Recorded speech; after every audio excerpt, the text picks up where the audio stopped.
So again, I want to thank everyone for taking the time out to join us here tonight. We're going to be reviewing best practices to succeeding at TESU by the Peer Support Services team. My name is Kiva Smith. I am the peer support coordinator for the peer support team. So to start things off, I just want to go over the agenda with everyone.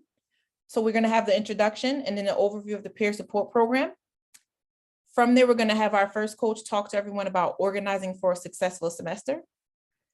Our second coach is going to talk to everyone about creating a TESU community and engaging with your mentor and classmates. And our last coach is going to talk to everyone today about common mistakes college students make. So just a quick overview of the Peer Support Services program. It's a brand new program here at TESU that was launched in November of 2021. This program is a great opportunity for students to connect with peer tutors and peer coaches who are current and or former TESU students. Peer Support Services has a support team which consists of a math tutor, an English and writing tutor, a support coordinator, and 3 peer coaches. And they're all available here to assist students as you guys navigate through your TESU experience. The peer support team is here to provide support, guidance, and strategies for overcoming any barriers students may encounter along their college journey. So what I want to go over with you guys next is our actual Moodle page. Some of you may be familiar with it, but if you're not, I'm just going to give you guys a high overview of what you can find on our page. So the peer support page, first you're going to find it, it's on the left side, like one of your active courses. So if you're registered for a course, I know you guys are familiar with this ribbon to the left, peer support will be right there. Just look for peer support, the peer support program, and it'll be right there. Once you click on that, you can actually see there's a few useful sources here for you guys. Of course, we're starting off with our grand welcome. This welcome is just giving you a brief overview about the program, what it offers, and the 3 ways where you can actually get in touch with us. One of these ways is our community forum. So this community forum is open for you guys to reach out to coaches and fellow students. It's like it says, it's a community forum here for any questions you may have. We have everything separated into English and writing, math, and general discussion.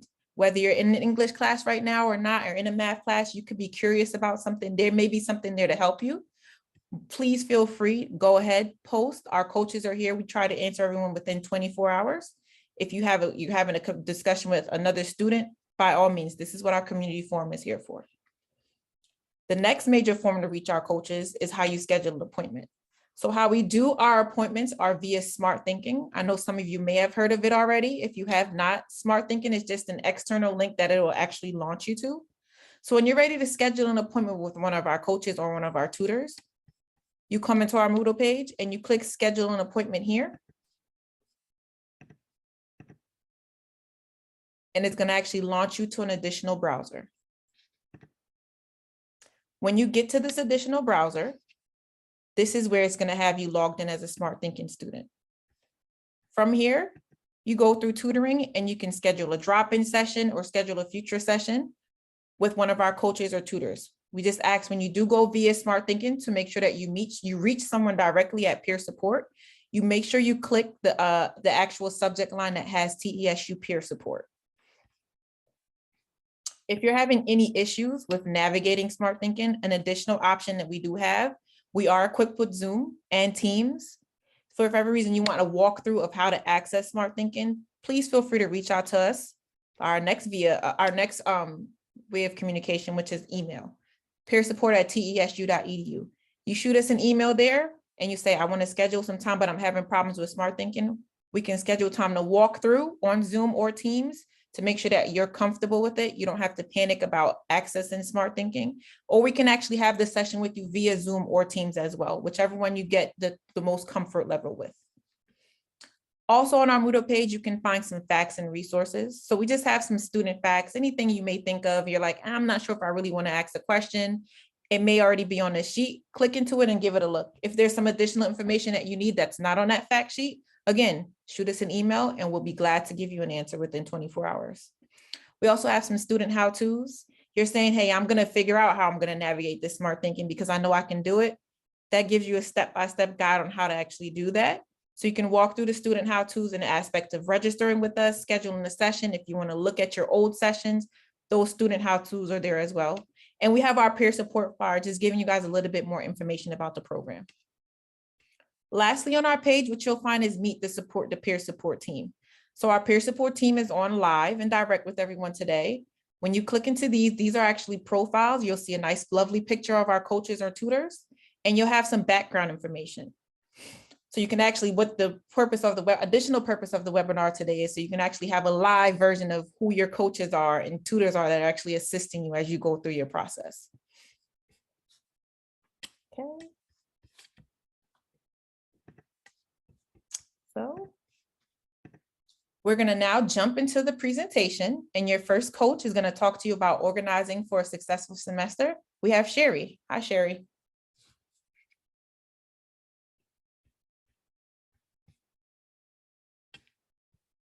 See, Sherri. Yeah, Sherri's mute. You're on mute, Sherri. Oh, sorry about that. I followed instructions well. I stayed on mute. Now, my name's Sherri. I'm one of the coaches with the peer support program, but I'm also a student at Thomas Edison University, and I'm studying organizational leadership. And I'm actually in my last class, set to graduate in September. And I'm here to talk to you how to organize for your semester to be a successful student. Marva Collins says, success doesn't come to you, you go to it. So we're going to talk about how you can be successful. Organizing, for every minute spent organizing, an hour is earned. If you could spend 5 minutes organizing to gain 5 hours, wouldn't you be the first in line? I know I would. So let's talk about some ways for you to get there. So next slide, Kiva, please. One of the things you're going to want to do is every course has a syllabus and a calendar, and it's going to be so important for you to read the details and map your assignment and your due dates. You can do this the traditional calendar planner method, or if you prefer an electronic method, that works as well. But this method allows you to include personalizing your personal appointments, maybe work assignments, basically so that you have all your responsibilities in one location. You can be creative. We're going to talk a little bit here about how to organize your class, but you can be creative by doing color coding, which is one of my personal methods. And I highlight off my assignments once they're completed, so I know that they're done. But whichever way you do, whether you're more creative or you want to be basic, using a calendar or a planner will allow you to see the what, when, and where you stand. The next thing you're really going to want to do is organize your classes. Again, you can see my binders have different colors on there. I do color coordinate. I print my syllabus, my calendar, and my mentor contact information out for each of my classes. We recently had a student that several of us had to work with who had a technical glitch over the weekend and had assignments due. They did not have their mentor information available for them to email or contact their mentor to let them know they were going to be late on assignments. So if you do nothing else, I recommend that you write that down, print it out, store it somewhere that you have that information. You never know when something's going to happen. The next thing I also do is I like to print out my module, the overview for the module. That just allows me to have something at a glance instead of having to go back and forth. And then I can match that up to my calendar as well. When I'm done with a module, I'm one that don't like a lot of clutter, so I like to go ahead and dispose of it. But some students like to hang on to it until the end of the semester. So next slide, please. The next thing you want to do is really talk about time. You want to look at time as one of the critical steps of your organization process. If you use a planner or calendar or electronic method to organize your time for your requirements that are due, what that does is allow you a visual, so you know what needs to be accomplished. So you can set up some type of schedule. It doesn't have to be so rigid that you're not flexible, but you do want to set aside some time, maybe to plan it on a weekly basis. Look at what you're going to have to do for the week and how are you going to fit it in. And when you create your schedule, we do recommend that you be realistic. If you're not a morning person, do you really want to get up at 6 o'clock and try to study or do that discussion post? It might not work so well with your your thought processes and how you work. After dinner might not be as well either if you have young children who have to take baths or need to do homework assignments. So find what works for you. The next thing is make sure you keep things tidy. Clutter and chaos can cause a lot of anxiety. That's kind of where those binders or electronic tracking tools can come in handy. If you're one that hangs on to everything for your full semester, those binders or those electronic folders will help you keep things organized. We know that the more organized you are, the more productive you are. Okay, next slide, please. Also, this next one, a lot of people might think is more of a study guide or a study technique, and that's turn off distractions. But it really is part of organizing. You want to make sure that when you're creating your calendar or you're mapping what your schedule is going to be, you're not having work emails pop up or your phone is going off or your Apple Watch is notifying you of something. So just make sure that you try to turn off those distractions so that you can stay focused. The other thing is my father always used to say to me, if you're on time, you're late. So I treat my assignments the same way. You never know when something's going to happen. And so you do not want to procrastinate.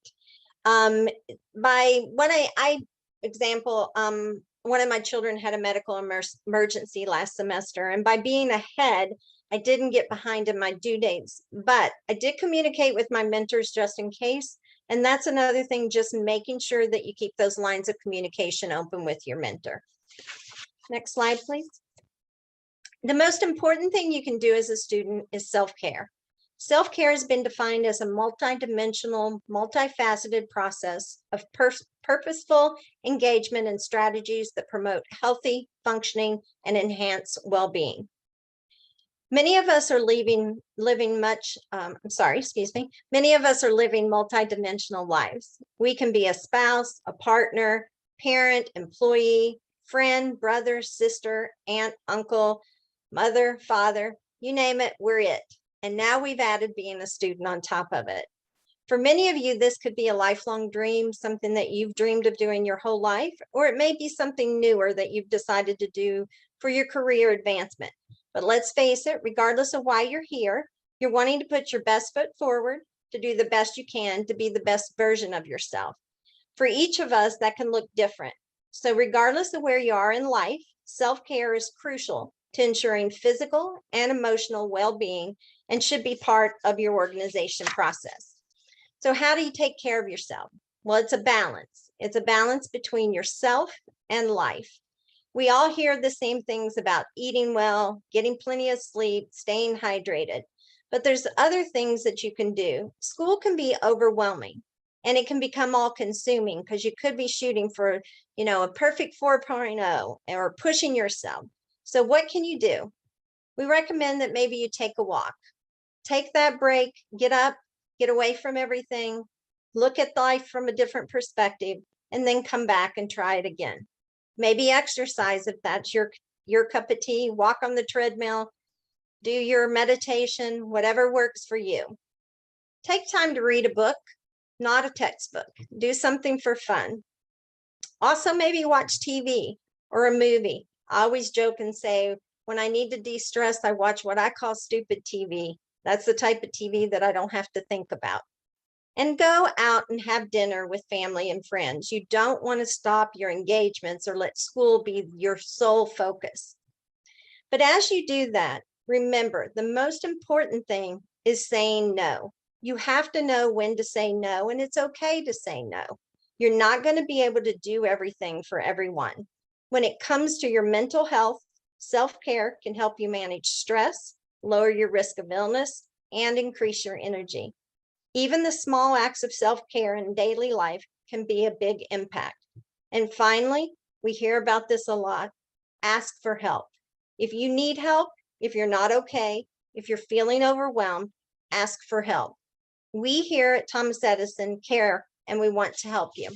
I want to thank you guys for your time and attention, and we'll open the forum for any questions you may have. Thank you, Sherri. Again, if anyone has any questions, I don't see anything in the chat, but you can hop off mute, hop on camera if you have any questions directly for Sherri. If something pops up when one of our next coaches are talking, like I said, shoot it in that chat. We're going to have several other options for you guys to have questions, ask us questions.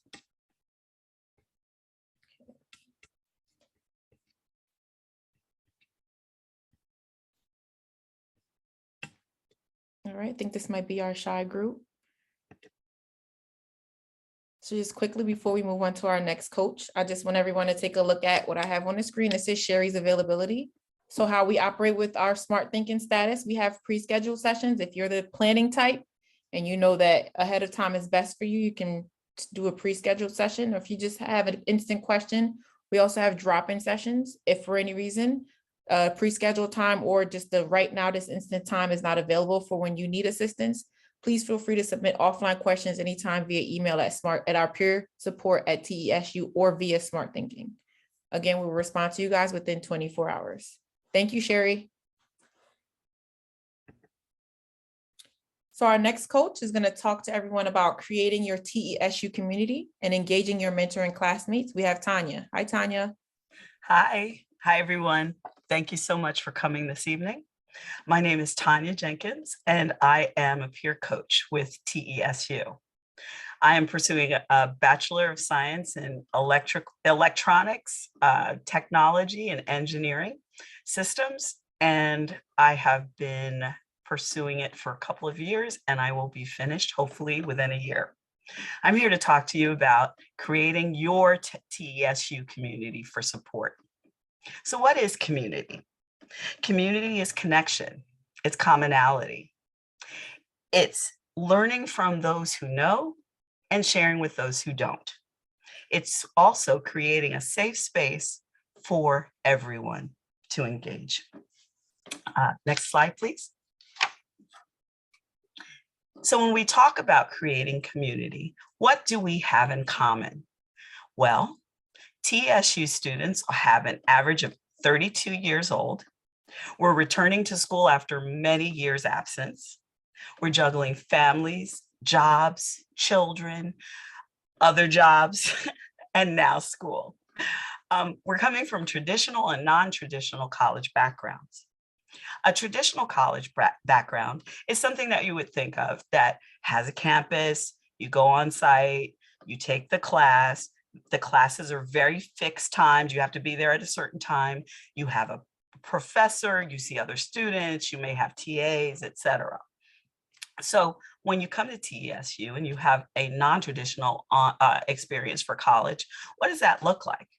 Next slide, please. So online and non-traditional learning is different, but our expectations, because we're a varied community, start from or range from solo, no contact, to lecture format. So what does that mean? Well, a person that expects no contact and solo, they're happy to hop online at 2 a.m. and just do their work, and they don't need contact with other students. They're pretty much on autopilot for themselves. But those of us who have had traditional college experiences and are now in this non-traditional environment, we might think, well, where's the lecture? When do we meet? Where's that? Where are the recordings for the lecture? How do we do this? So these non-traditional learning environments require more support. But as I've shown in this range of expectations, everyone is different. If you expect the lecture kind of format, the traditional environment, you might feel isolated. And that is something where you would find creating a community for yourself would be important for your success. Next slide, please. So let's define what you need. As I mentioned, if you're a solo person, you need no contact. You're fine to study alone. You're comfortable with an off-hour schedule. You know, one night you might study at 9, another one at 2 a.m. You're not really looking for that contact. You want to get in and get out. And then if you're on the other end of the spectrum and you like the lecture format, you need material presented in a dynamic format. You want to discuss it with other students or maybe with a TA or maybe with a professor, and you find that studying and that contact beneficial. So interestingly enough, most TESU students are somewhere in between those two.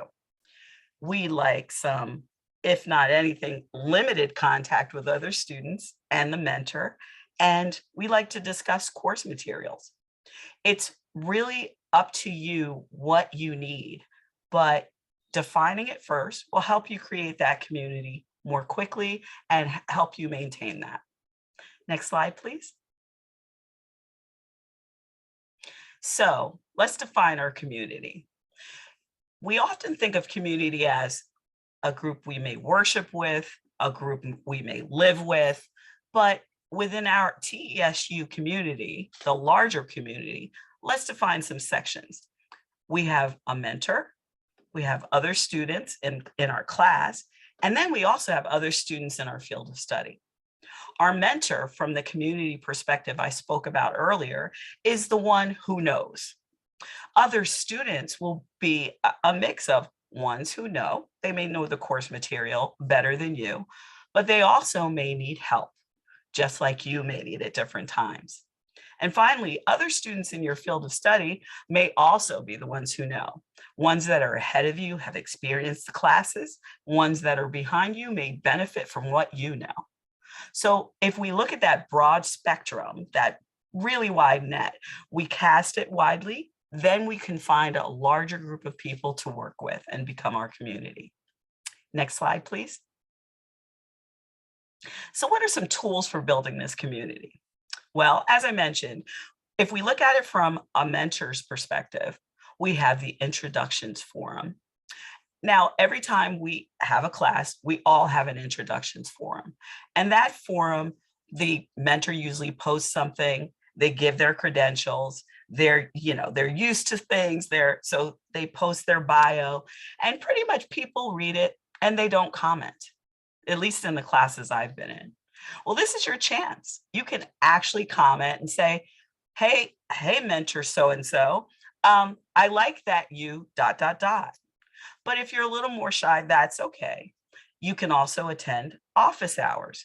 Now, when I applied here and started attending TESU, I didn't even realize mentors had office hours. It took a while before I figured that out.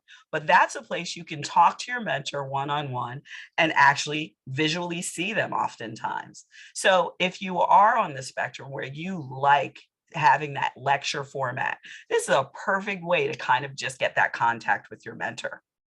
If you're a little more shy, if you're not that person that would go up to your professor at the end of class and ask questions, we all know that student. Some of us were that student. You can also use the electronic version of that and contact your mentor through the private student mentor forum.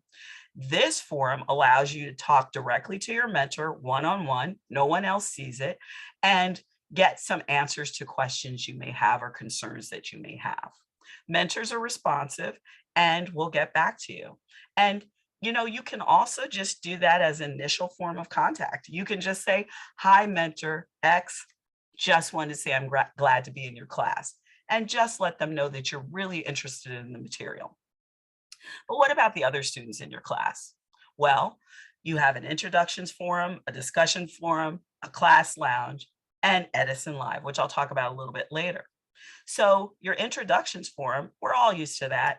You go in, and most of us, if you've been here a little while, you have a canned thing that you cut and paste and put in 30 seconds out of the way, you've posted, you'll go and post to 2 other students, and you're done. I challenge you to say, this is the chance for you to build community. How? Well, your introductions forum, put in something that's really interesting. I put in a new one every class. I don't have a canned one because something may have changed in my life and I want to post about that. For instance, I'm on the West Coast, so I see different things than people on the East Coast or even in the Midwest. So I may post something that's new, or I even usually make a joke about, hey, I'm on the West Coast and you'll probably see me, post at 2 a.m, but it's really not that late. So use that opportunity to engage other students. The same with the discussion forum.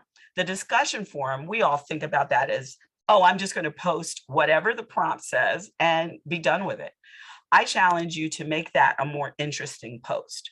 Post something that looks like it might be something you could study from, especially if you are looking for other students to study with. I oftentimes post a chart that's a really quick, and I'm in technologies courses, so it depends on what you're studying. But for me, charts are really easy, so I can reference them when I need to study later. So it's a dual purpose. And I've had many students comment, many of my peers comment and come back and say, hey, I really liked what you posted. How did you find this information? So do that when you see a discussion that's really interesting. Tell them how interesting it is. Add to it. Ask some questions. That will engage not only that student, but other students. And finally, class lounge. Class lounge is something that you can use to talk to the entire class. So that's your class, and I believe the mentors also have access to that. So if you had a question, say about a book, and you say, okay, I'm using, I see that this book, did anyone find it for a cheaper price? Or do you know any online resources, etc.?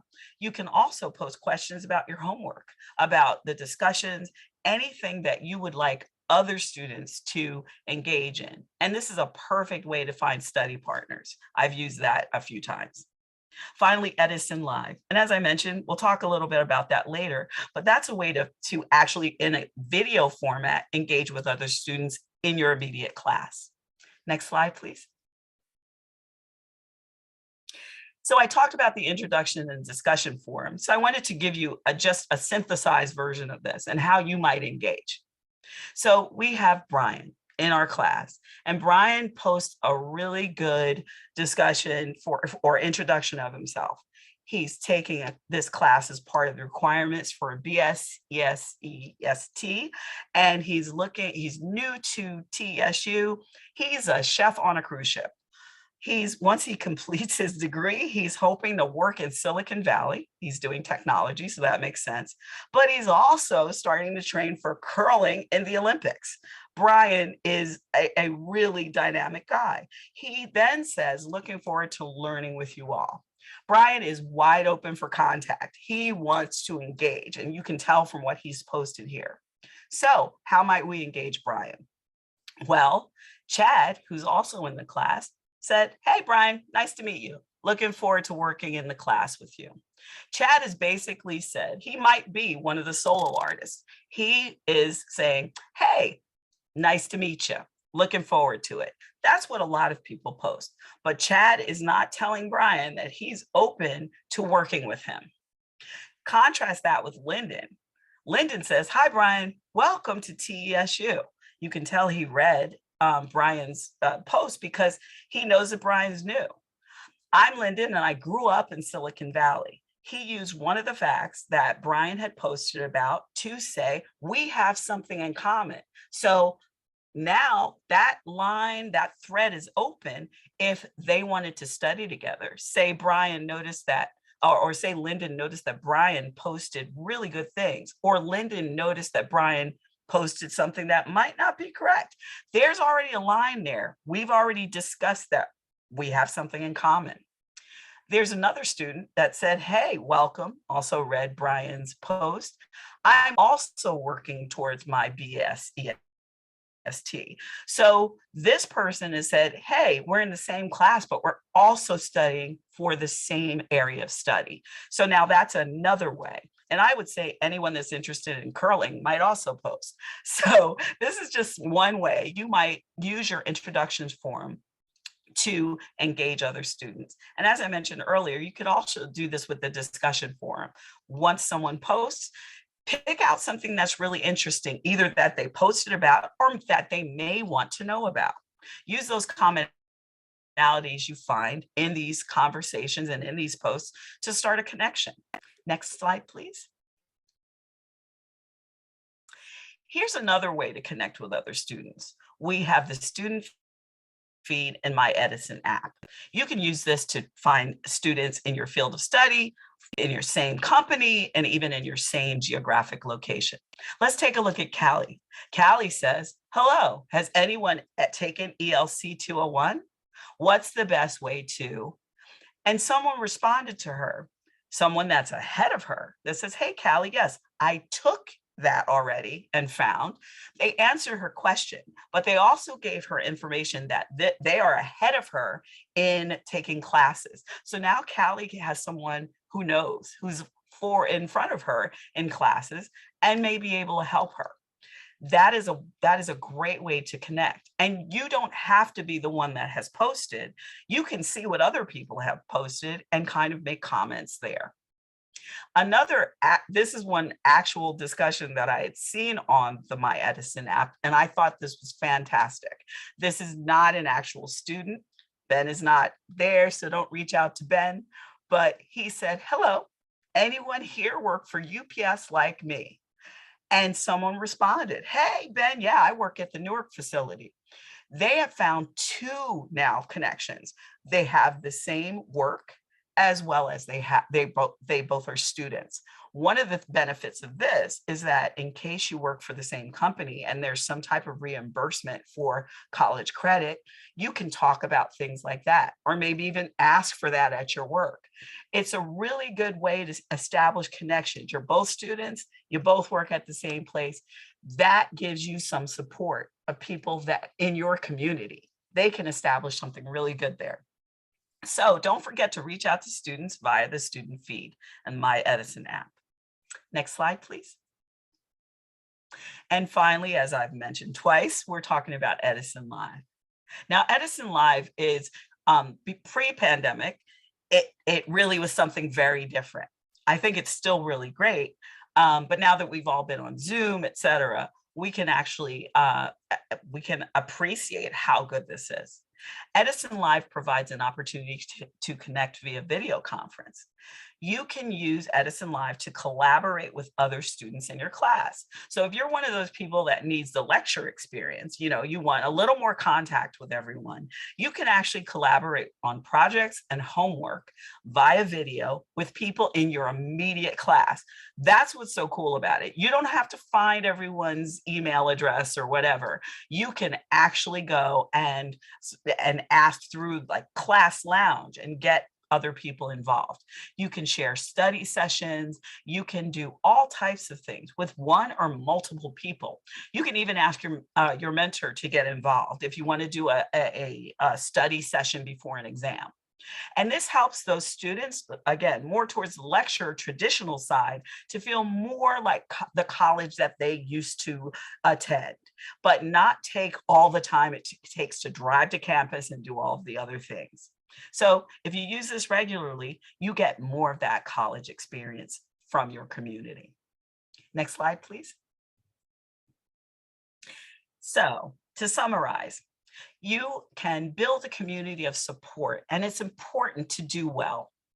You want to engage other students and find out what they need and what you need, and what may be different for them and for you, and how you support each other.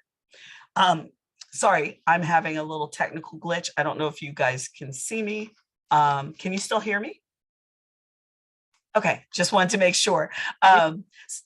Awesome, thank you. What you need may be different from others, but seek those people out. Use the tools at Thomas Edison to engage, like the forums and Edison Live. Use those to engage other students and give support and find support. And finally, continuously engage. You need to continue that engagement, because if you are working with someone in a class, they may not be in your next class, but that's okay, because once you've engaged, you should have a connection for the time you're in school. And you may ask, well, who is my community? Well, my community is the peer support team. They have been invaluable to me and have become such a great part of my life. They are all warm, they share, they're smart, they have so much to give. And I feel this college experience is even more enhanced because I found my community with them. And you can too. You can contact us and reach out. We're here for support, to support you in any way we can, whether it be through our tutoring or through coaching you through tough times, or even celebrating with you when you have a great grade because you worked so hard. So don't forget we're here, and reach out and help us help you. Thank you all for your attention. I really appreciate it. Thank you, Tanya. Okay, I'm gonna keep up Tanya's availability. Again, this is just when she's available. If the timeframes don't work for you, you can submit any offline questions to her at peersupport@tesu.com and edu, I'm sorry, and we can work out when you can meet with Tanya to get any advice. Does anyone have any questions for Tanya? I know we've had some questions in the chat, and I see Ya Vanka and Sherri have been chiming in and communicating with everyone. Does anyone have any live questions they want to ask Tanya? I know Tanya, someone else commented that Eric is doing the same work that you're doing. He said, Oh, great, that's awesome. great degree choice. I love it. That's awesome. Okay. All right, guys, same goes as before. If a question pops up, just drop it in the chat. Tanya's not presenting now, so you'll be able to see it and chime in. Okay. So now we're gonna have your next presenter talking to you about common mistakes made at TESU. We have Ya Vanka. Good evening, everyone. First, I'd like to say thank you for hanging on. I know it's late. Thank you for staying on the webinar. I also would like to acknowledge some of the students in the chat who've expressed feeling overwhelmed and just the whole experience of trying to balance life. I know one young lady said, she's tired of hearing it, but listen, this too shall pass and it will get better. Just take one moment at a time, one class at a time, and breathe. It will get done. I am a graduate of Thomas Edison State University, a graduate student.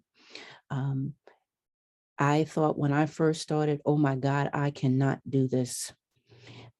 We are multidimensional, as was said. We have other things to do other than school, although we have chosen it. But listen, it is a part of your personal mastery. So if you're on a journey of self-improvement, push through. It will get better. That being said, I'm going to start. Right, next slide, please. There are a lot of things that we do. And the first positive step you guys have made is to undertake higher education.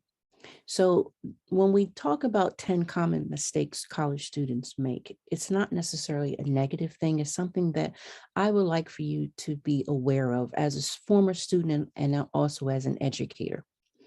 So just keep that in mind. Think of them as milestones, things to avoid, pitfalls, other common mistakes that people have made that you don't want to make. Next slide. Okay. The first common one, not attending or signing into your class. That is key. It is so easy to get behind. The mentors give you a lot of information to keep track of. If you're not attending class or signing in or checking out what's going on on the forum, notes from the teachers, discussion boards, you can quickly fall behind. Here's a tip. Make sure you're keeping all of your digital files and folders organized. I use digital because this is an online learning institution. A lot of things, we're using a lot of different softwares. We have a lot of different flash drives and everything is, we depend so much on the cloud. So keeping those things organized and separate is a very good tool to keeping your life manageable and easy access to things, okay? I posted 2 free links of websites where you can go and utilize some free apps. As college students, we like free. So even if you just log on a few minutes a day, 20 minutes a day, just to stay ahead, I'm telling you, in the long run, that will be beneficial to you, staying in touch with what's going on. Next slide. 2, not establishing good work habits and not owning your mistakes. Setting up habits that you can stick to can help you stay on track. If you make a mistake or fall behind, contact your mentor immediately and/or your advisor. We are also a support network for you. I mean, we can't make your advisors or the mentors change anything, but we can offer you a support, a place just to talk, kind of hash out, flush out some new ideas moving forward, what to do for your next class. But your first line of defense is to contact your instructor and just simply say, listen, I thought I submitted something, but I didn't understand the homework. Can I resubmit it? It doesn't hurt to ask. All they can do is tell you no. And the next time moving forward, you know what you need to do. So start simple with giving yourself, with using some of the apps and using reminders. Most of us have smartphones or some type of device. Put alerts on there and use the technology that we have at hand to help us. Next slide. And always remember, put the right foot forward and prepare yourself to what's to come. You will get through it one class at a time, 2 classes at a time.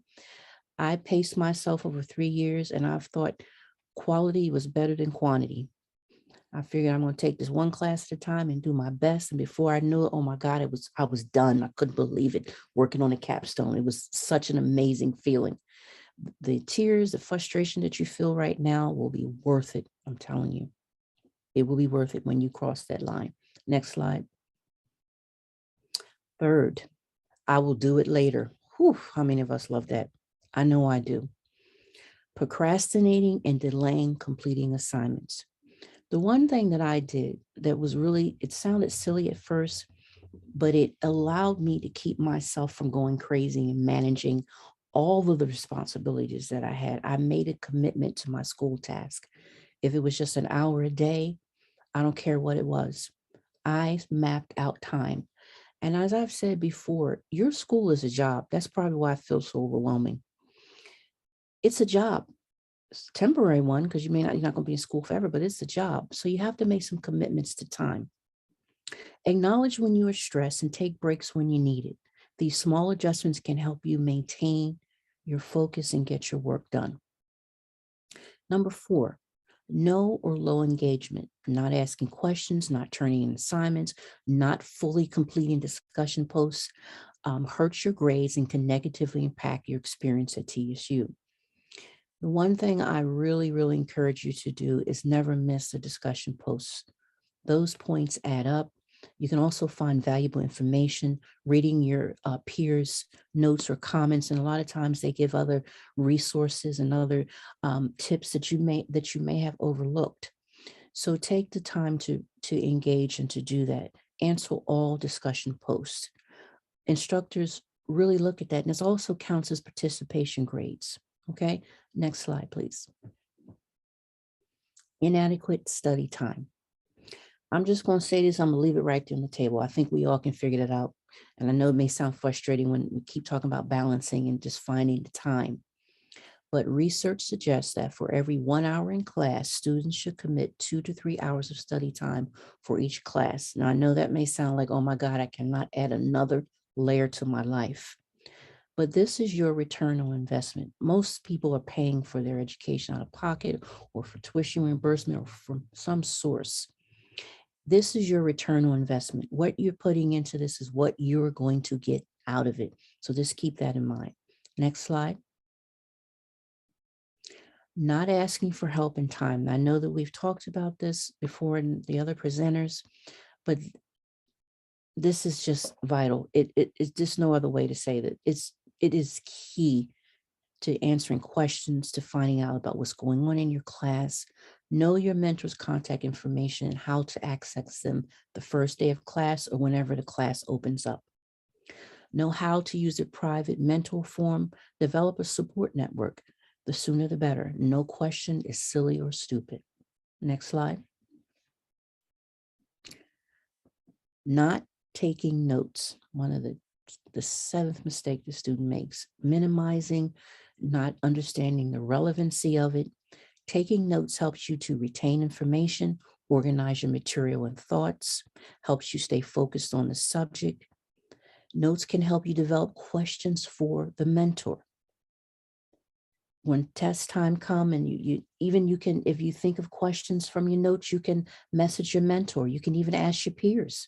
You can start a separate conversation with your peers and just get some feedback. Although this is a online learning in a virtual format, it does not negate the fact that you are here learning and that you still should operate as though kind of sitting in class. It doesn't change. Ask questions. Get the support that you need while you're here. You're paying for it. 8, not doing your homework. Again, just going to leave that right there on the table. Not answering questions completely on discussion posts, homework, and exams. Every point and every grade counts. Very important. Number 9. I'm sorry, next slide. Don't. That's all I can say. Do not fall behind on your reading materials and assignments.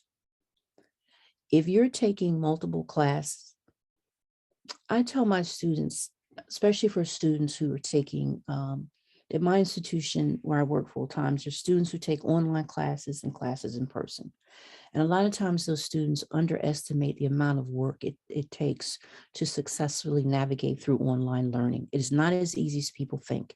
It takes a lot of discipline and self-guided regulation. And that may be an adjustment for some people. So if you're taking several classes or online classes, treat those classes as if you're in class. That's the suggestion I give my students. So if you have a class, let's say online class, set aside time, let's say twice a week, and maybe an hour, 2 hours twice a week, and just focus on those classes or those subjects.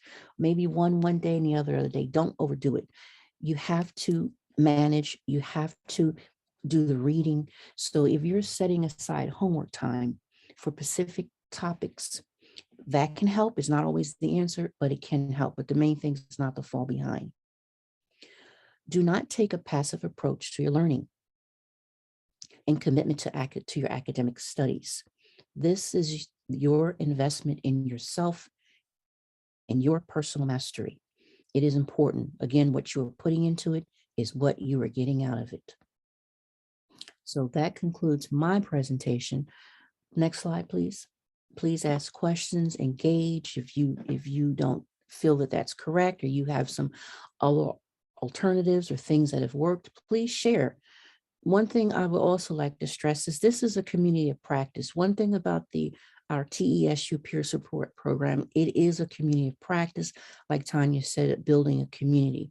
A community of practice is more of a network of connecting with others, establishing relationships, establishing rapports, reaching out and connecting, asking for help. Saying, I'm struggling. Does anybody else have trouble with this?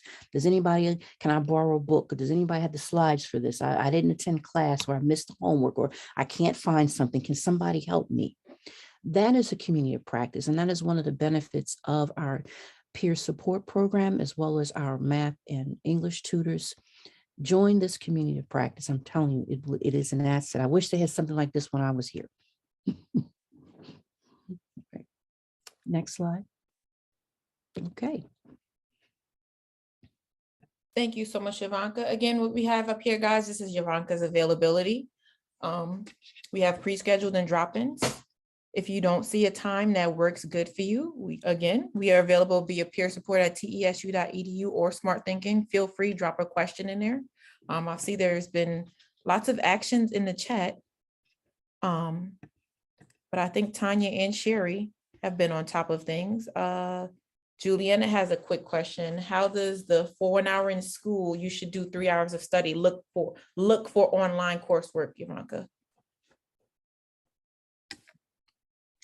You're muted, Ya Vanka. Yeah, I was just reading it. If she would mind coming on and clarifying with me, I would love to address. Hi, Juliana. Can you unmute and talk to Ya Vanka? Hi, yeah. Hey, how you doing? Hi, I'm good. Good. So help me understand so I can answer you fully, correctly. Yeah, no, because I've seen that quote before, and the first thought I think of is, I don't know how that would look for me being full-time online. Okay. Like, I have discussions I do, I have essays that I do, but that's only a certain amount of time per week. You know, I do study a lot. I try to I have a few of my books on my iPad that read it to me, but I have a lot of my books that are paper edition that I'm trying to balance. I'm just confused on how, or not confused, but I'm trying to understand how that would look for online. So do you, are your discussion posts and homework due at the same time? Let me just ask you that. Scattered throughout the week.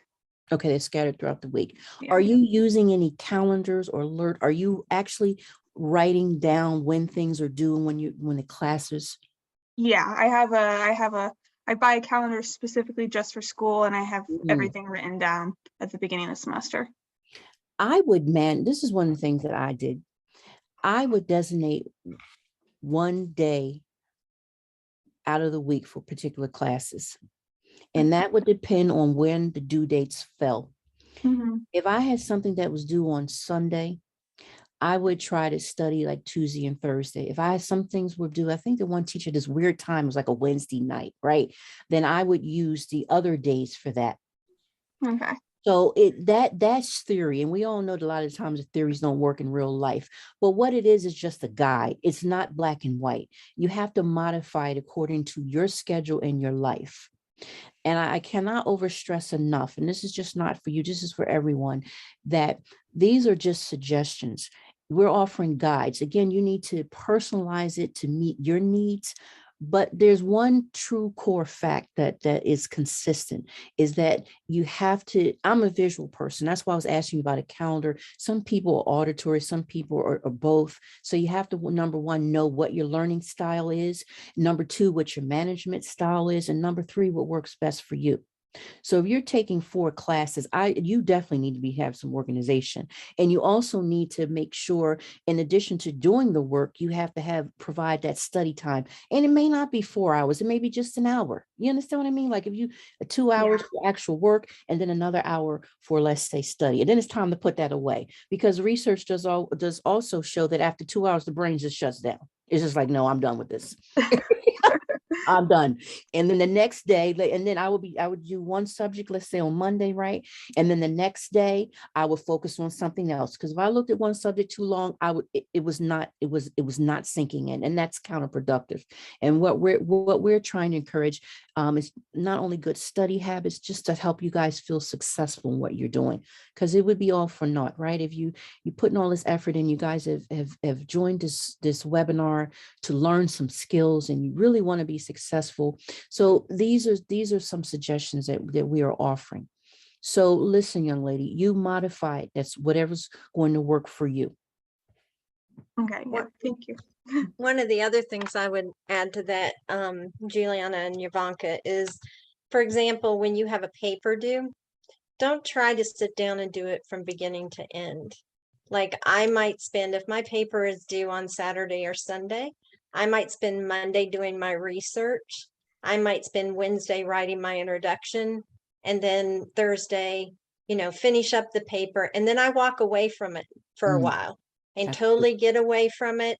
And then come back and relook at it and make sure that I've crossed all my T's. I always say crossed all my T's and dotted my I's. It's everything there.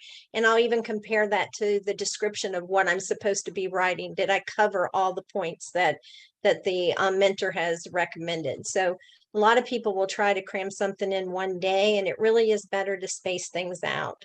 So that's just my recommendation.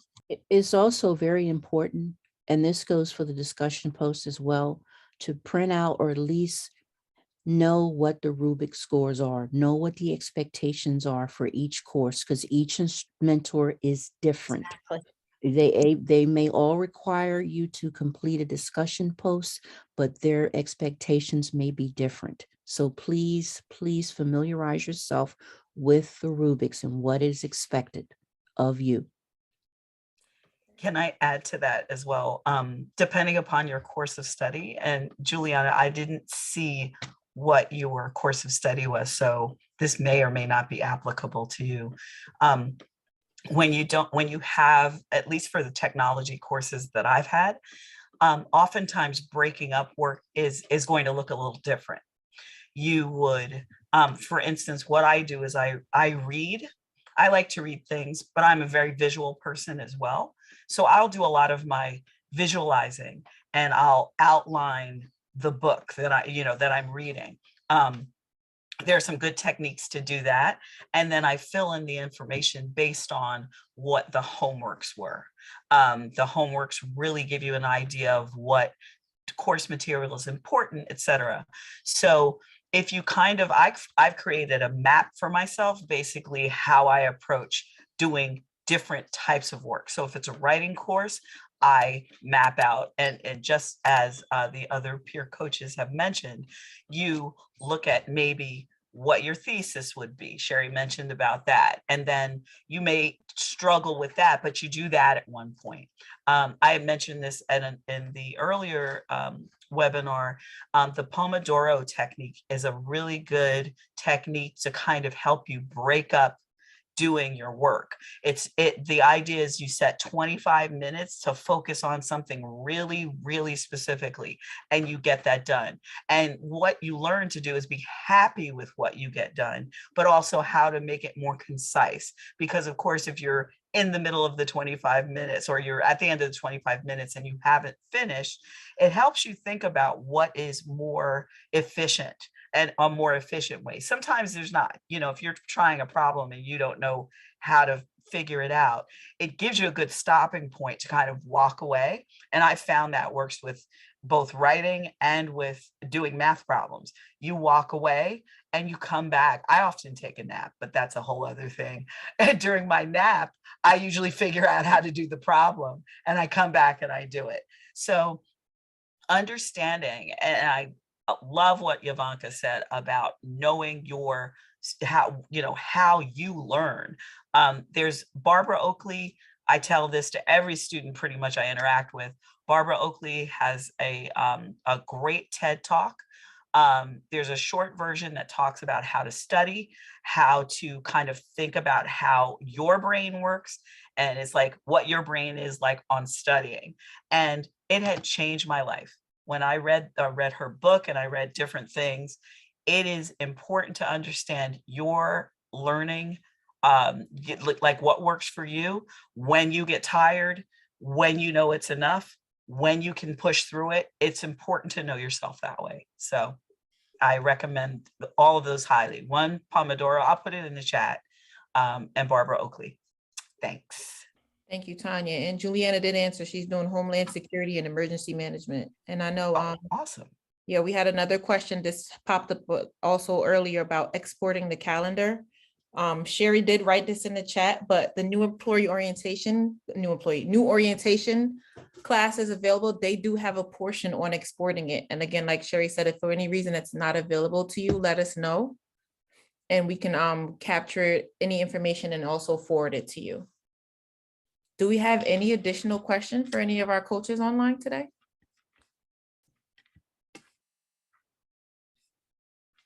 All right. If you guys think of anything extra that you may have wanted to ask any of the coaches that it didn't come to you right now, please send us an email, peersupport@tesu.edu. For those of you who are looking to join us again, we are having an additional webinar on Thursday. It is going to be at 7 p.m. again. There we're going to have our math tutor and our English and writing tutor. They're going to cover some key steps in math resources and English and writing. Our English and writing tutor, she's actually going to go through how you should properly format your paper from citing to your cover letter. And our math tutor also has some very fun problems, just in case you may not be in a math class now, but there's some really good tips that are very helpful. Math class is definitely coming upon us. We all know that. I know I didn't think math would ever be something I needed to take when I was pursuing my degree at TESU, but it did pop up. So if you guys have any questions, again, please feel free to email us and definitely jump in and sit with us again on Thursday from 7 to 8. If no one has any further questions, I want to thank everybody again for joining us and have a great night. Catherine, if you're still on, yes, that will be recorded. The Thursday one will be recorded. Yeah, I answered her because I thought it was hanging up. Oh, okay. Thank you, everyone. This was great. All right. Good night.